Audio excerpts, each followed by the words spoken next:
January 19th, the United States will be reaching its statutory debt limit. So I was just scrolling the TikToks and I come across this video.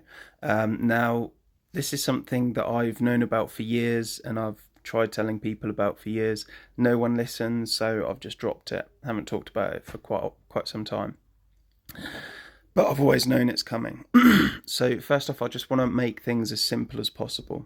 Basically, what America and England have both done is when politicians started making promises back around 1900, they started making promises and then giving people more. For England, it was the NHS and different such things. I'm not going to go too much into detail. I'm going to keep it as simple as possible.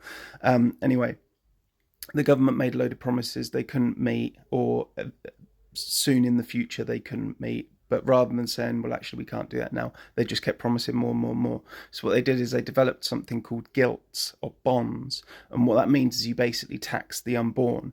So what they do is they say, right, well, this child, this baby, when it's born, is going to grow up to make X amount throughout its life. And we'll use that tax now that they're going to be paying. We'll use that now and then pay it off in the future. This is carried on since then, basically since 1900, basically thereabouts.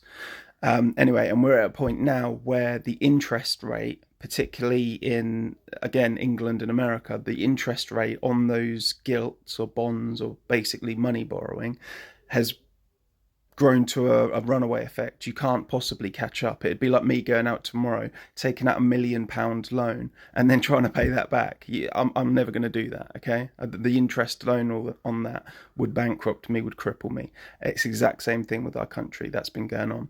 So anyway, what that means now is that when that debt reaches 100% of GDP, which is basically how much that country is worth and how much it's producing and stuff like that, and keep it simple.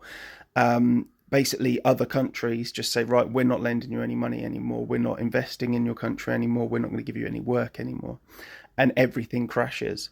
Now, if you go onto the government, in the UK, if you go onto the government statistics for national debt, they put our debt at just under £2 trillion. And that is about 89% of GDP. If you go on to other debt calculators,